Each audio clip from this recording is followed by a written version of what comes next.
Essa é a última mensagem que eu prego sobre a justiça do cristão. Nós pregamos, esse é o 7º sermão sobre o Sermão da Montanha. O Sermão da Montanha é aquele texto que está descrito lá em Mateus 5, 6 e 7. Todos aqueles que estão frequentando a escola bíblica dominical, eles estão também estudando o Sermão da Montanha. Eu acredito que eu esteja um pouquinho adiantado, eu estou quase igual com o pessoal da escola bíblica dominical. Como eu comecei antes, mas eles têm todo domingo, eu não prego todo domingo, obviamente, né? Então, nós estamos aí no 7º sermão já, esse, e no 4º sermão da justiça do cristão. Então, agora nós vamos lidar com a última comparação. O texto bíblico nos leva a perceber uma antítese. O que seria uma antítese? Seria uma comparação entre uma coisa e outra. Veja que Jesus diz assim, olha o que eles dizem, mas eu digo assim. Isso seria uma antítese. Diga assim, eles dizem, ame o seu próximo e odeie o seu inimigo. Eu, porém, vos digo. Então, Jesus estava contrapondo, estava fazendo um contraste entre aquilo que os escribas, que os fariseus, que os religiosos da sua época ensinavam e aquilo que ele, de fato, tinha como verdade de Deus. Então, o Sermão da Montanha, ele, como eu disse na primeira vez que eu preguei aqui, ele é um norte para todos aqueles que desejam caminhar verdadeiramente com Jesus. É uma mensagem aos seus discípulos. É uma declaração para aqueles que abraçaram a fé nele. Eu quero que você tenha paciência para a gente caminhar. Então, nós estamos aqui diante das duas antíteses finais. Primeiro, Jesus está colocando duas situações nesses 10 versículos. Vingança e não vingança. É uma antítese. A segunda antítese é entre o amor passivo e o amor ativo. E aí a gente vai caminhar aí. Eu diria que talvez esse seja o ponto alto do sermão. Tá? O ponto mais importante do sermão seria esse. E ele é um ponto de muita orientação para nós, mas também é muito comum assim, você olhar com um pouco de indignação, porque Jesus exige dos seus discípulos um comprometimento muito sério. E a gente olha para esse texto e percebe que ser crente, caminhar com Jesus, é algo muito sério. Não dá para ser de qualquer jeito, porque ele exige que nós tenhamos alguma renúncia pessoal, daquilo que nós gostaríamos de fazer, para aquilo que a Bíblia nos orienta a fazer. Tá? Então, trata-se de atitudes que Jesus pede que nós demonstremos com o perverso, com aquele que nos persegue, com aqueles que nos coloca como nosso inimigo, e também, diretamente, aquilo que nós devemos demonstrar para os nossos inimigos. Tá? Então, é um sermão desafiador e que deixa muito claro que nós precisamos do poder do Espírito Santo de Deus para praticar essas coisas. Eu acho muito interessante, irmãos, a leitura da Bíblia, que não tem como você não olhar para a Escritura e não desenvolver um sentimento de dependência de Deus. Porque por mais que você seja estudioso, por mais que você tenha um nome importante na sociedade, por mais que você tenha uma família que ocupa um lugar de destaque na cidade, no estado, seja onde for, cumprir os requisitos de Deus é dependência do Espírito Santo. É você se colocar diante de Deus mesmo em necessidade dele, para que ele o auxilie nesse processo. Então eu quero começar com você caminhando primeiro pelos primeiros versículos, do 38 ao 42, uma atitude passiva e sem vingança. E aí aqui eu aproveito para ler o texto. Tá? Vocês ouviram o que foi dito? Olho por olho, dente por dente. Eu, porém, lhes digo, não resistam ao perverso. Se alguém lhe der um tapa na face direita, ofereça também a face esquerda. Se alguém quer processar você e tirar-lhe a túnica, deixe que leve também a capa. Se alguém obriga você a andar 1 milha, vá com ele 2. Dê a quem lhe pede, e não volte as costas ao que lhe pedir emprestado. Aqui nós estamos diante de uma palavra muito interessante de Jesus. O que foi que motivou Jesus a falar isso? Ele precisou combater o ensino dos rabinos, dos doutores da lei, irmão Francisco, naquela época. Porque os doutores da lei estavam chegando para a comunidade, para a igreja que eles cuidavam ali, não tinha esse sentimento de igreja, mas existia alguém que instruía ali, e estavam dizendo, olhe, o comportamento daquele que segue ao judaísmo é olho por olho, dente por dente. O que ele estava dizendo? É que se alguém pisou no seu pé, a sua devolutiva era pisar no pé dele também. Se alguém falou mal de você, a devolutiva seria falar mal dele também. Então estava sendo ensinado isso. Aquele povo que estava frequentando aquela unidade ali, aquela comunidade, estavam sendo instruídos nisso. E é preciso que a gente entenda aqui que os rabinos estavam se aproveitando da lei de Moisés. Tá? Então todos eles tinham como base o quê? Os 5 primeiros livros da Bíblia, chamados de Pentateuco. Mas a gente precisa entender que a lei de Moisés, ela, além de ser uma lei, um código civil, ou seja, a lei de Moisés orientava as relações ali no dia a dia daquelas pessoas, mas ele também era um código moral. E tudo leva a crer, pelo contexto aqui, que essas palavras dos rabinos, da instrução da lei de Moisés, não era para qualquer pessoa, mas ele estava falando para juízes, aqueles que julgavam a nação, para aqueles que faziam parte do judiciário daquela época. Como? Eles estavam dizendo, olha, quando você for aplicar a retribuição de algum dano, você aplica num princípio de equivalência. Ou seja, olho por olho, dente por dente. O objetivo dele aqui não era que alguém arrancasse um dente ou arrancasse o olho do outro, mas era para que controlasse a justiça. Para que quando o indivíduo fosse se vingar, o cara só machucou o pé dele, ele não arrancasse o braço, o pé e a cabeça do indivíduo. A ideia ali era controlar a retribuição, era limitar a compensação, garantir que o indivíduo não faria além da conta. A ideia ali era um duplo efeito: caracterizar a justiça e refrear a vingança. Ou seja, um camarada foi lá, assaltou a casa de alguém, né? Ou matou o filho de alguém. Esse indivíduo, a família obviamente ficaria muito chateada e iriam propor uma vingança. E aí, como a vingança ela não tem um equilíbrio de poder, muito provavelmente o cara chegará ali e mataria toda a família de uma vez só. A lei de Moisés, e aqui que a orientação mosaica aqui, que Moisés propõe, era que houvesse um equilíbrio. O que foi que ele matou? Não, ele matou um.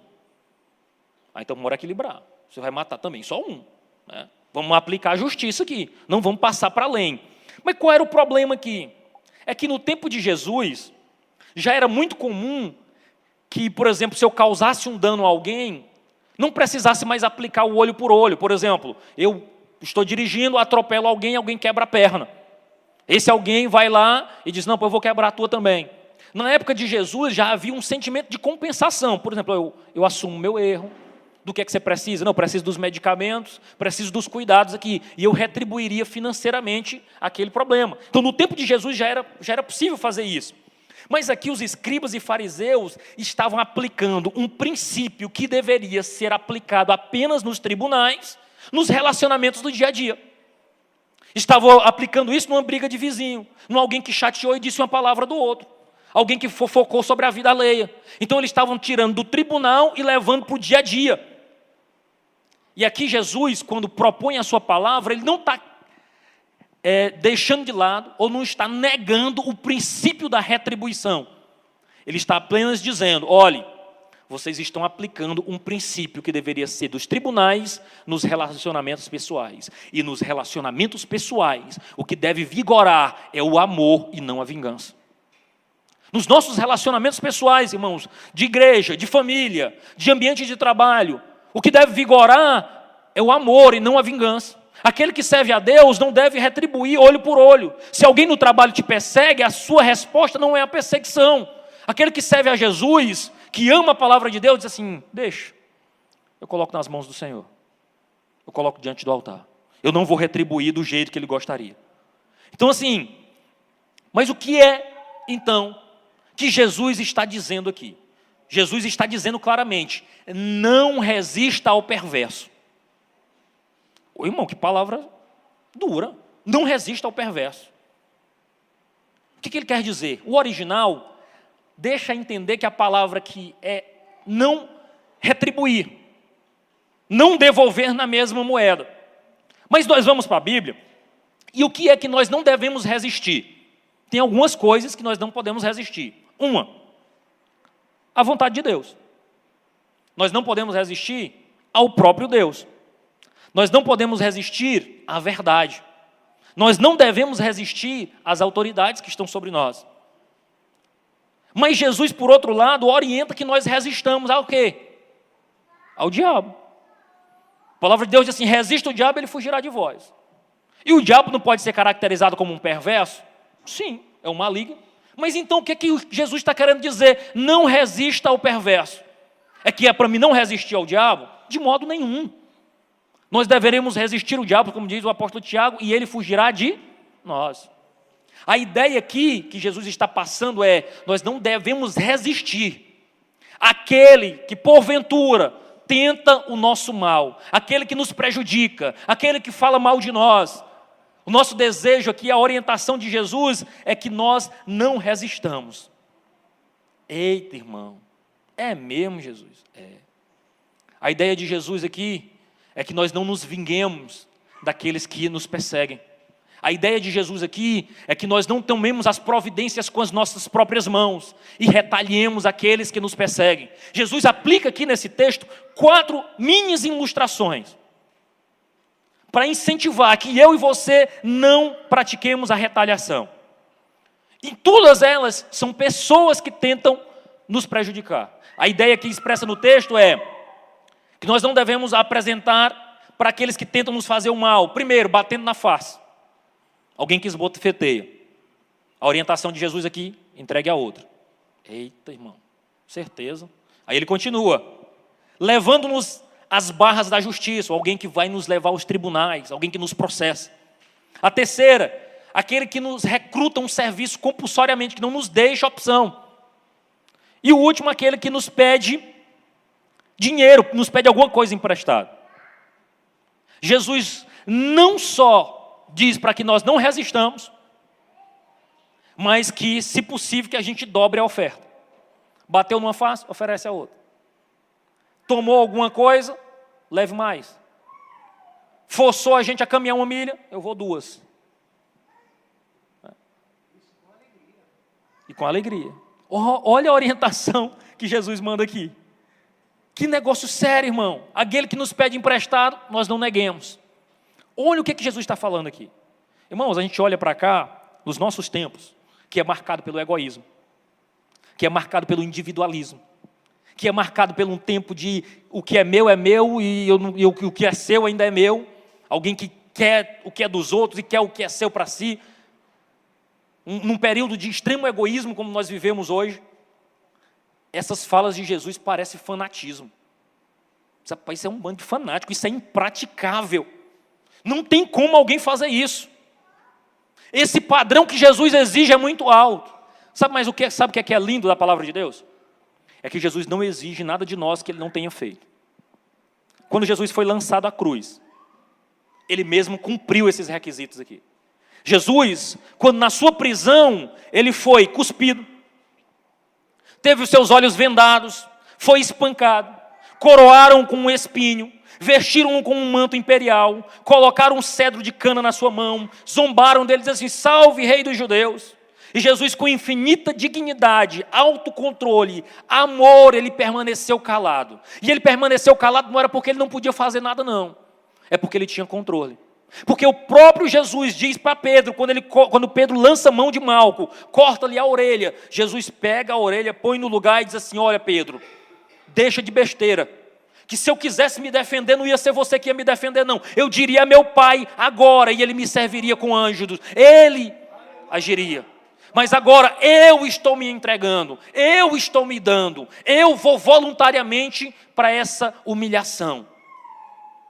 Aqui Jesus, Ele nos pede, e aí eu acho muito interessante, que nós precisamos de dizer que os ensinos de Jesus não são mero idealismo impraticável, irmão. Jesus chamou-nos, os seus discípulos, para uma espécie de comunhão na cruz. Uma espécie de sofrimento com Ele. Nós partilhamos da luta. Sabe por quê? Porque ao nos identificarmos como filho de Jesus, nós somos passivos de perseguição. Nós vivemos, irmãos, hoje muito bem. Mas eu preciso que você lembre que existem irmãos nossos, que absolutamente não podem se reunir como nós estamos nos reunindo aqui. Existem irmãos nossos que não têm um ar-condicionado e cadeiras confortáveis para se reunir numa sexta-feira à noite. Que não têm um serviço de som transmitindo ao vivo. Existem irmãos nossos que para orar e falar com Jesus tem que ser às escondidas. Eles não podem carregar uma Bíblia Sagrada. Muitos deles são forçados a guardar na mente poucos versículos e recitá-los naquela esperança de ser alimentado pela palavra. Porque são perseguidos, são mortos, são lançados no campo de concentração. Não é novidade nenhuma que existe a igreja perseguida. Pessoas que estão em extrema perseguição, irmãos, e às vezes nós estamos tão confortáveis e botamos dificuldade, irmão Sebastião, para tudo. Nós estamos tão confortáveis porque ainda nós não pagamos o preço que é servir a Jesus. Então a gente precisa lembrar disso. Eu não sei se você tem orado pela igreja perseguida, mas eu desafio você a colocar na capa da sua Bíblia. Dizer, Senhor, eu preciso orar mais pela igreja perseguida. Existe uma igreja perseguida, irmão. Uma igreja que não tem espaço, que não pode se reunir publicamente. E aqui, nós somos chamados a ter uma comunhão com a cruz de Cristo Jesus. Agora aqui, irmãos, é preciso que a gente entenda que Jesus, quando diz assim, não resista ao perverso, não é uma não resistência por covardia, por medo, por temor. É uma não resistência porque eu tenho autocontrole. É uma não resistência porque eu sou crente. É uma não resistência porque diz assim, eu podia te fazer, mas eu não faço. Eu podia te dar a resposta que você merece, mas eu não vou fazer, porque eu sirvo a Jesus. Porque eu sou crente. Jesus aqui, ele apresenta essa ilustração, um princípio. Sabe qual é o princípio? O princípio do amor. Um amor altruísta, que não paga mal com mal, mas paga mal com bem. O princípio estabelecido aqui é que Jesus coloca com um propósito proibir a vingança. Mas ele não incentiva a injustiça e a desonestidade. Sabe por quê? Porque o amor verdadeiro, ele se importa com o indivíduo e também se importa com a sociedade. A ordem de Jesus para não resistirmos ao perverso e não resistirmos ao mal, não é uma proibição absoluta contra toda e qualquer força. Por exemplo, nós temos o Estado no Novo Testamento, a organização estatal, como uma força legítima. O apóstolo Paulo coloca que o Estado, a força policial, o Estado e os seus aparatos, como uma instituição instituída por Deus. É claro que não é o fato de Deus ter instituído o Estado, que nós devemos nos apegar ao Estado com todas as nossas forças. Pelo contrário, nós sabemos muito que existem estados autoritários, que perseguem, que matam, que minam, porque são geridos por seres humanos. Então a nossa presença aí é cautela. Mas nós precisamos entender que a função do Estado é diferente da função do indivíduo. É importante que a gente entenda o que Paulo diz em Romanos, capítulo 12, versículo 17. Ele diz assim, não torneis a ninguém mal por mal, esforçai-vos para fazer o bem perante todos os homens. Não vos vingueis a vós mesmos, amando mais dai lugar à ira, que é a ira de Deus, porque está escrito, a mim me pertence a vingança, eu a retribuirei, diz o Senhor. Pelo contrário, se o teu inimigo tiver fome, dá-lhe de comer. Se tiver sede, dá-lhe de beber, porque fazendo isto, amontoará brasas vivas sobre a sua cabeça. Paulo, aqui instruído por Deus, está orientando que nós não pratiquemos a vingança. E sabe por que ele pede que nós não praticamos a vingança? Não é porque a vingança seja errada em si mesmo, mas porque a vingança ela pertence ao Deus. Vingar-se é uma prerrogativa de Deus e não do homem. É por isso que não cabe a nós vingar-nos, porque a vingança pertence ao Senhor. Louvado seja o nome do Senhor. E é preciso que a gente entenda, irmãos, que Jesus exige dos seus discípulos uma posição, uma atitude pessoal. Mesmo aqueles que nos perseguem, mesmo aqueles que nos maltratam, mesmo aqueles que nos ferem, que nós exalemos, que nós demonstremos fruto de misericórdia, que nós renunciemos à retaliação, que nós desejemos mais causar bem do que mal. Esse é o caminho do discípulo de Jesus. Sabe por quê?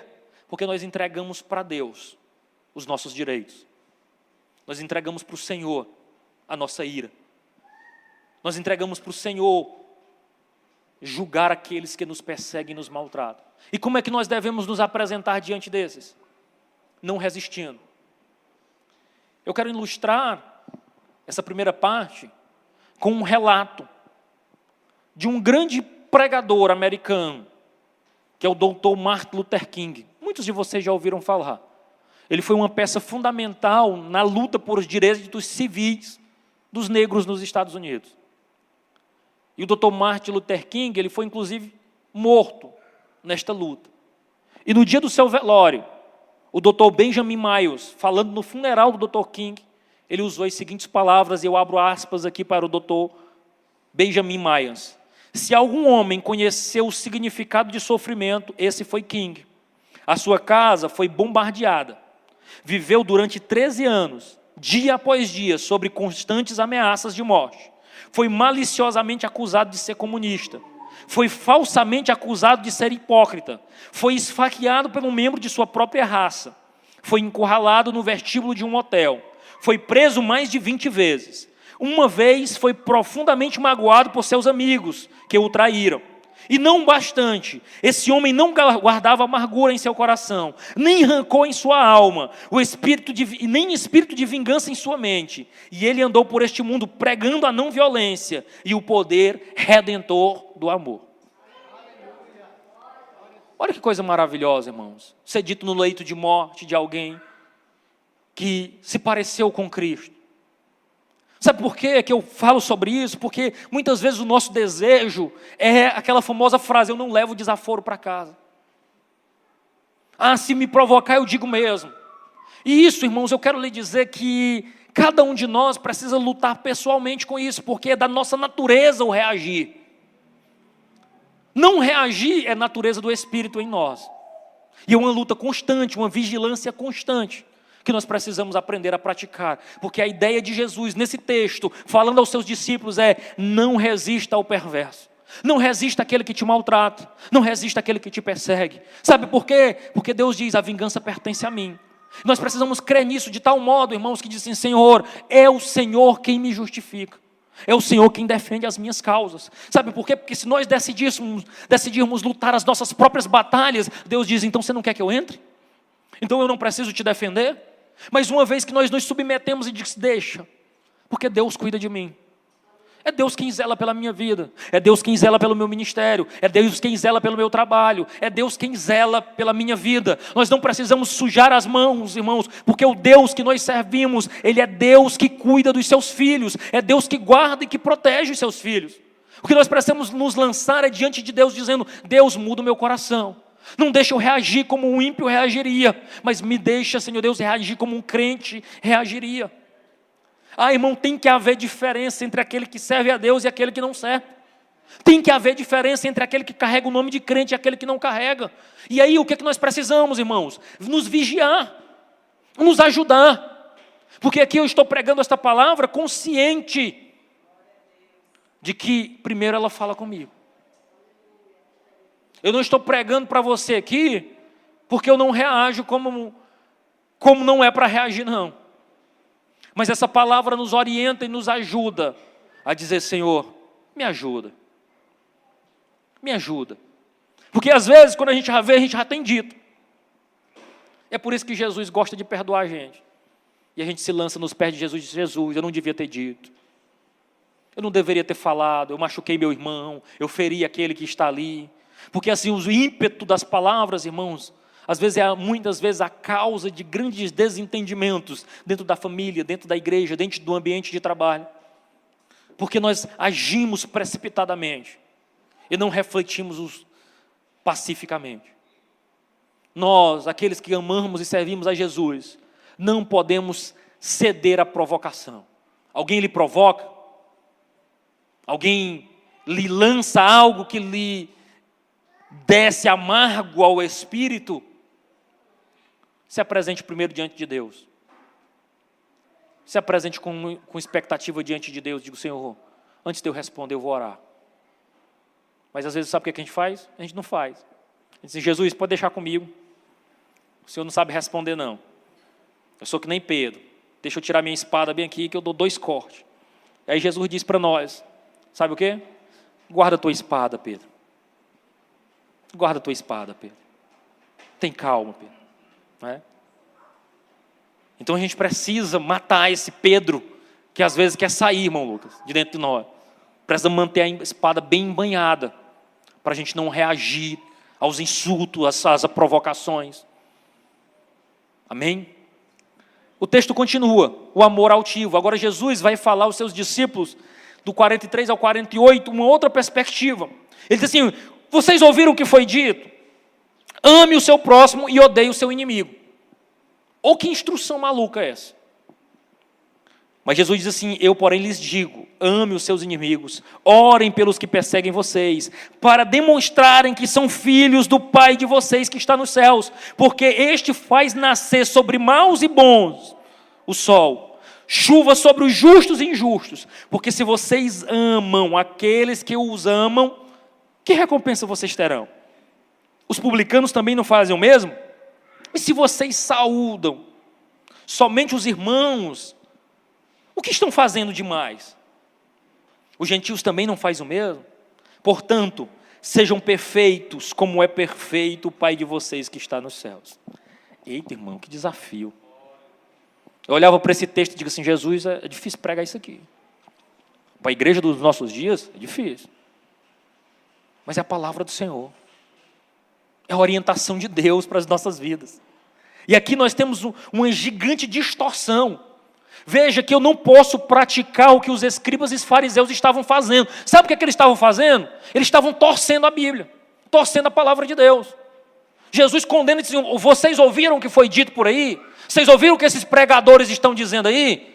Ame o seu próximo, odeie o seu irmão. Jesus diz: não é assim não. Eles estão ensinando errado. Sabe por que eles estão ensinando errado? Porque eles estão ensinando que nós devemos amar o próximo e odiar o inimigo. Eles omitem e acrescentam a lei de Deus. Eles tiram um pedaço e botam outro. Eles reduzem o amor, deixando de fora a palavra como a ti mesmo. Porque a palavra original diz assim: ame o teu próximo como a ti mesmo. Eles já tiraram, engoliram um pedaço aqui, né? Ame só o teu próximo, já deram uma aliviada aí. E ainda pior, ele elimina os destinatários. Ele diz assim, ele exclui os inimigos, tá? E ainda põe uma autorização para odiá-los, né? Ele diz assim: ame o teu próximo como a ti mesmo, seria a ideia. Aí ele diz assim, ó, inimigo não é próximo. E se inimigo não é próximo, ainda vamos botar mais um acréscimo aqui, nós podemos odiá-los. Mas não é assim. Jesus disse: não. Não é desse jeito.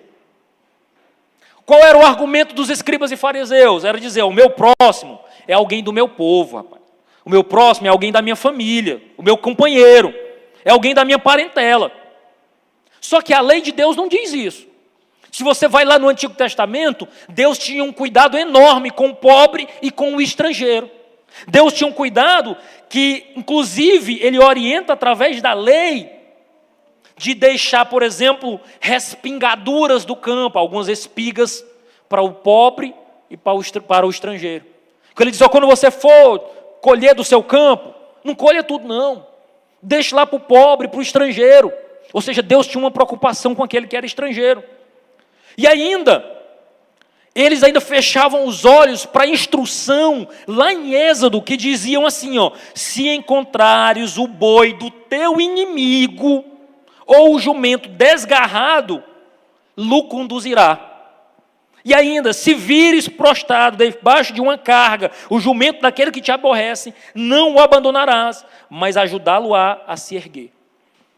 Isso aqui era a lei de Moisés, os escribas conheciam, só que eles fecharam os olhos. Sabe por quê? Porque a gente gosta de fechar os olhos para aquilo que nos incomoda.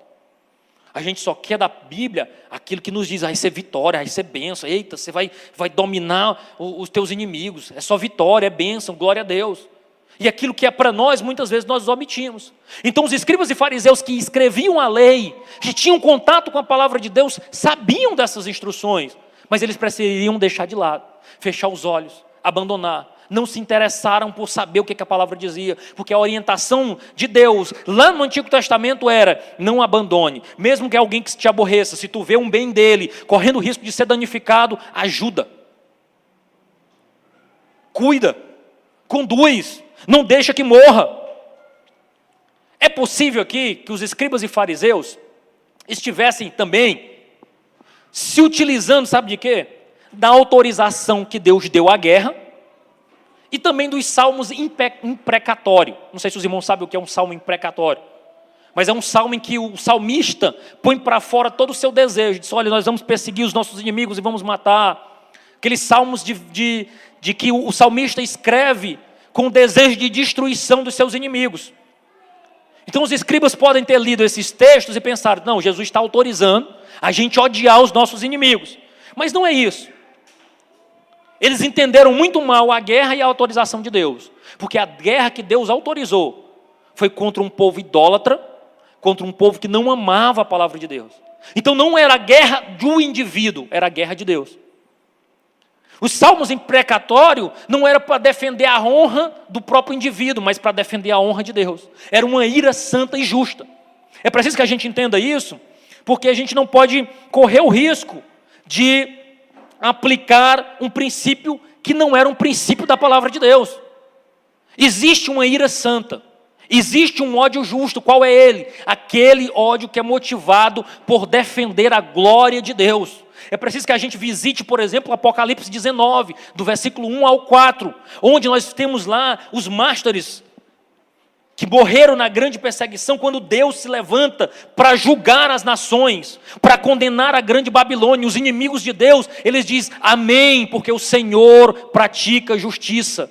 Ou seja, a justiça de Deus, a condenação dos ímpios, lá naquele grande dia, onde Deus oferece justiça, deve ser glorificada, porque ela é uma justiça legítima, é uma defesa da honra e da glória de Deus. Mas essa distorção à lei, que os escribas e fariseus estavam fazendo, era o contrário àquilo que Jesus expressava.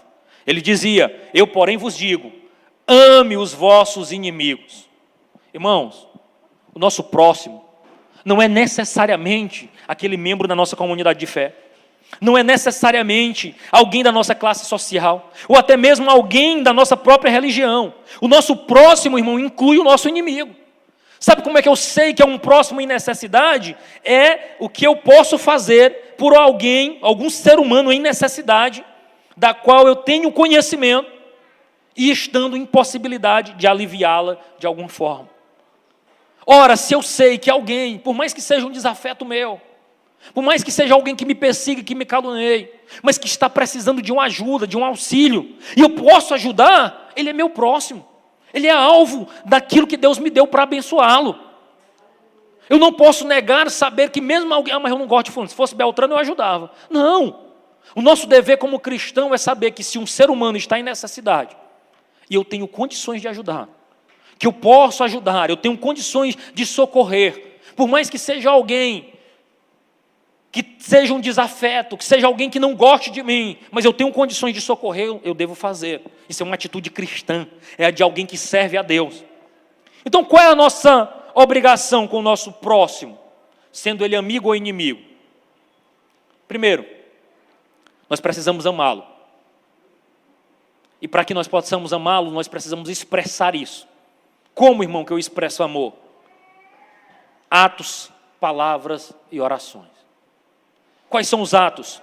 Amar o nosso inimigo e fazer o bem aos que vos odeiam. O amor, irmãos, ele não é um sentimento. Sabe qual é o problema da nossa sociedade atual? É porque nós reduzimos o amor a um sentimento. É por isso que os casamentos não duram.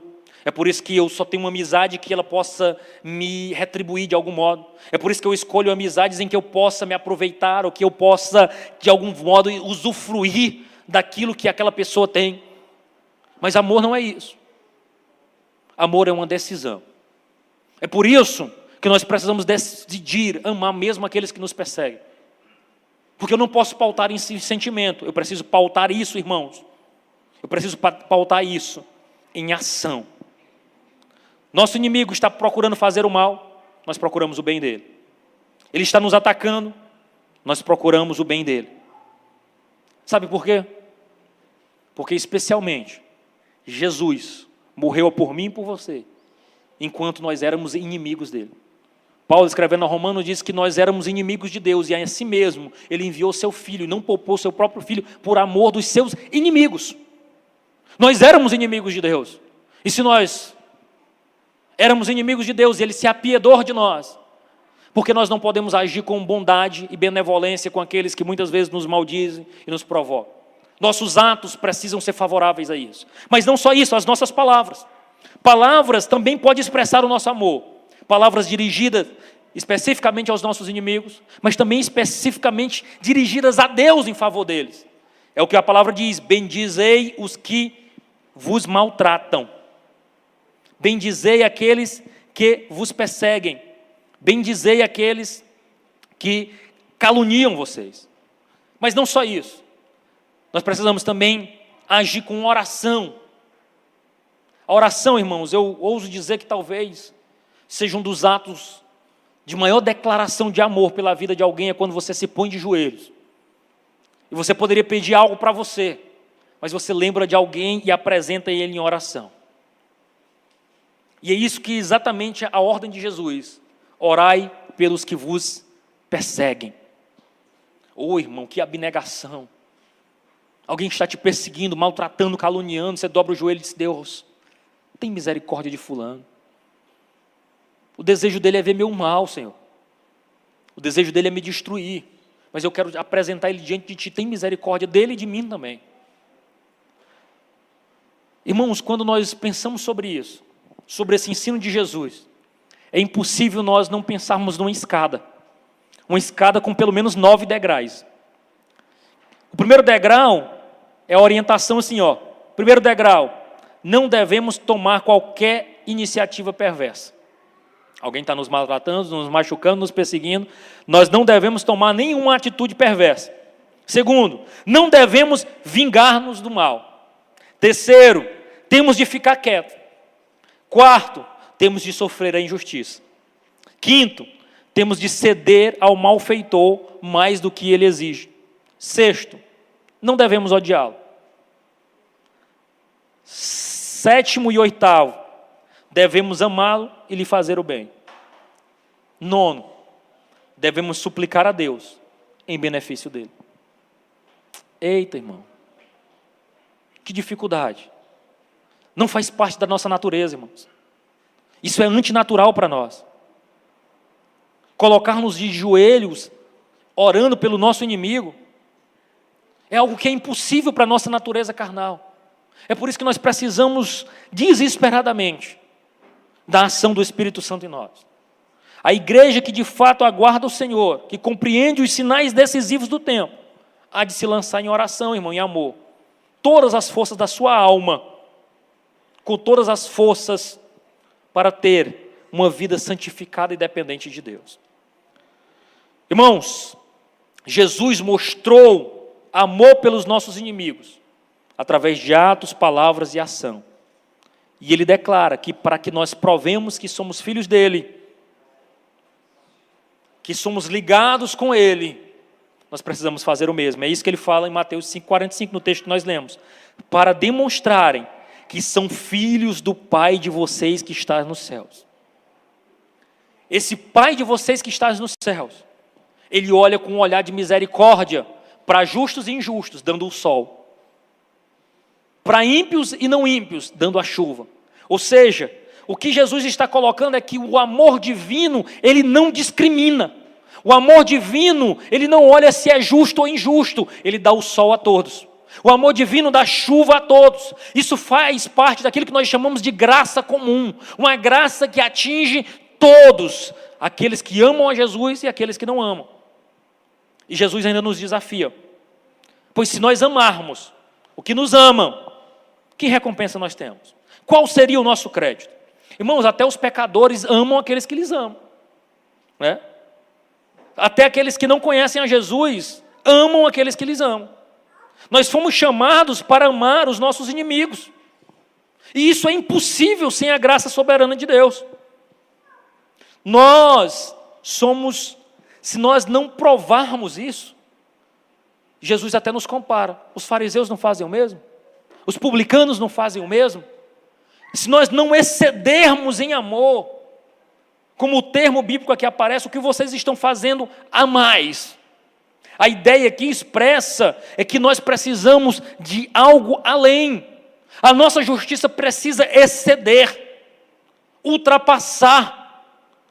E eu ouvindo recentemente, o pastor Raul Cavalcante citando o pastor Luiz Moreira, que o pastor Mota deve conhecê-lo. Foi o homem que casou o pastor com a missionária Mariazinha. E ele dizendo o seguinte: pode até existir um homem que tenha moral, sem ser espiritual, mas jamais encontrará um homem espiritual que não tenha moral. O que ele está querendo dizer? Que é possível que alguém que não conheça Jesus tenha uma certa moralidade, seja ético nos seus negócios, nunca foi crente, nunca ouviu falar de Jesus, talvez nem creia em Deus, mas ele negocia muito bem, ele é honesto, ele não aceita passar ninguém para trás, ele não é espiritual, mas tem uma moral. Agora, os espirituais precisam de uma moral mais elevada. Aqueles que carregam o nome de cristão precisam de uma moral muito maior. Aqueles que dizem que são crentes precisam de uma transformação de vida visível. A gente precisa ter isso muito claro diante dos nossos olhos. Porque se nós amarmos apenas os que nos amam, que recompensa nós teríamos? Qual crédito nós teríamos? O que nós estaríamos fazendo de especial? Aí Jesus pega e nos lança diante de nós. Portanto, sede vós. Olha a ênfase aqui. Vós. Ele está distinguindo os cristãos e os não cristãos. Portanto, sede vós. No final das contas, é como se ele estivesse olhando, vendo um grupo de fariseus e escribas aqui, e aí ele vira para aqueles que são seus discípulos e diz assim: vocês, agora eu me dirijo a vocês, sejam perfeitos, como perfeito é o vosso Pai. Note aqui, que inclusive talvez alguém possa ensinar, que aqui nós consigamos chegar à plenitude da perfeição e da santidade. Isso não é possível. Nós fazemos aquilo que o escritor aos Provérbios, Salomão escrevendo nos Provérbios 4, 18, diz assim, que o caminho do justo é como a luz da aurora. Ele vai brilhando, brilhando até ser dia perfeito. Mas nós sabemos que aqui nessa terra nós não chegaremos à plenitude. Nós nos esforçamos para chegarmos ao máximo possível. Mas só quando aquilo que é corruptível se revestir de incorruptibilidade, aquilo que é mortal se revertir de imortalidade, é que de fato nós plenamente experimentaremos a plena santidade em Deus. Mas aqui Jesus está desafiando que nós sejamos perfeitos. Perfeitos em quê, irmãos? Perfeitos em amor. Como assim? Um amor que ama mesmo aqueles que lhes perseguem. Um amor que não vinga-se. Um amor ativo. O chamado de Cristo, irmãos, Ele nos chama a ser perfeito. Até mais do que sermos santos. Porque nós temos alguém para nós imitarmos em perfeição, que é o próprio Senhor Jesus Cristo. E aí eu uso as palavras do John Stott para falar. Nossa obediência, ela é fruto da nossa nova natureza. Somos filhos de Deus através da fé em Jesus Cristo. Mostramos de quem somos filhos quando nós exibimos semelhança familiar. Somente quando nos tornamos pacificadores como Ele é, apenas como nós amamos um amor todo abrangente como o seu, é que de fato nós externamos a semelhança da família. Não é assim? Quando a gente pega e vê uma criança que começa a ter traços de alguém da família, a gente pega e diz assim: ó, puxou a fulano, né? Puxou o Beltrano, porque ele começa a exibir traços da personalidade, ou seja, ele herdou. Nós precisamos puxar ao nosso Pai Celestial. Nós precisamos ouvir esse elogio, de você está igualzinho a Jesus. Mas está parecendo um crente. Está agindo como um crente agiria. Porque muitas vezes, irmãos, infelizmente, às vezes o que a gente ouve mais é dizer: e tu é crente? E um crente pode fazer isso? Que Deus nos guarde disso. Que fujamos disso, para nos parecermos mais com Jesus. Concluo dizendo, a primeira antítese aqui apresentada é uma ordem negativa: não resistais ao perverso. A segunda é positiva: amai os vossos inimigos e procurai o seu bem. Agostinho, bispo de Hipona, no quarto século, ele diz: muitos têm aprendido a oferecer a outra face, mas não sabem como amar a pessoa que os esbofeteou.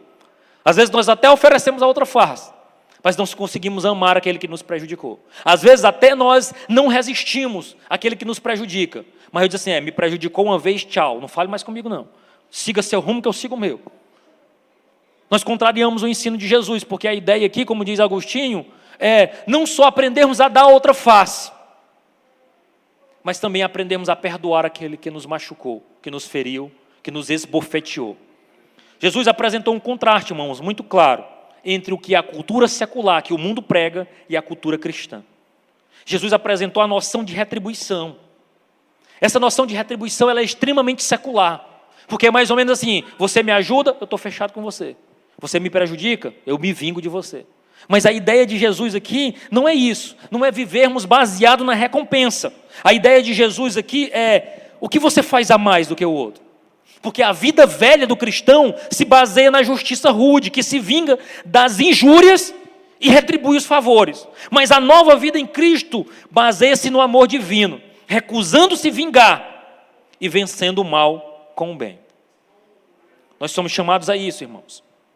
Não tem como, irmãos, sem o Espírito Santo de Deus, nós caminharmos de acordo com sua palavra. Nós não podemos nos esquivar daquilo que a palavra de Deus faz. Porque esquivar-se e fugir daquilo que a Bíblia diz era tarefa de escriba e fariseu. Pelo contrário, nós que somos cristãos, nós temos um apetite por aquilo que é do céu. Nós temos fome e sede de justiça. A nossa vocação cristã não é para imitar o mundo, mas o Pai, imitar o próprio Deus. E é por meio dessa imitação que a contracultura cristã se torna visível para todos aqueles que nos veem, que entram em contato conosco. Nós somos desafiados, meus irmãos, a viver a justiça do cristão, a não nos vingarmos e a termos um amor ativo, a não exercer a nossa própria justiça, mas confiarmos na justiça de Deus, a não vingar daqueles que nos prejudicam, porque se nós amarmos apenas aqueles que nos amam, nós não estamos fazendo nada além do que os escribas e os fariseus também fazem. Mas se nós nos lançarmos, irmãos, verdadeiramente aos pés do Senhor, entregando para Ele os nossos direitos, entregando para Ele a nossa própria vida, porque uma vez que nós confessemos Jesus como nosso único e suficiente Salvador, nós já não somos dono da nossa vida, nós morremos para nós mesmos. E alguém que está morto, irmão, ele não sente. Alguém que está morto, você belisca ele não sente. Nós não estamos mortos para as coisas espirituais, mas nós estamos mortos para as críticas e principalmente devemos estar mortos também para os elogios. Porque assim como as críticas prejudicam extremamente a vida espiritual de alguém, os elogios também são perniciosos para a vida do cristão. Então que a luz de Cristo brilhe em nós. Nós fomos chamados para ser sal da terra e luz do mundo. Que Deus em Cristo nos abençoe, nos ajude a compreender a sua palavra, não sermos apenas ouvintes da palavra de Deus, mas praticantes dela. Em nome de Jesus eu agradeço a oportunidade.